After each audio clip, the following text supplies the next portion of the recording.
અમારા સોમાન માથે લાંબી આંગળી થાય અને અમે અંધારાનો લાભ લેવા વાળા નથી યાર.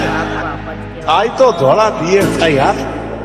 કાળજે કાળજે ઘણો ફેર વાત સમજી લ્યો તો હારું. અમે કર્યું એ કરવામાં આખું પતી જાશે તારું. કાળજે કાળજે ઘણો ફેર વાત સમજી લ્યો તો હારું. અમે કર્યું એ કરવામાં આખું પતી જશે તારું.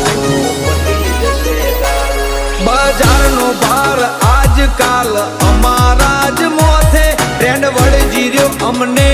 અમે હેડાડીએ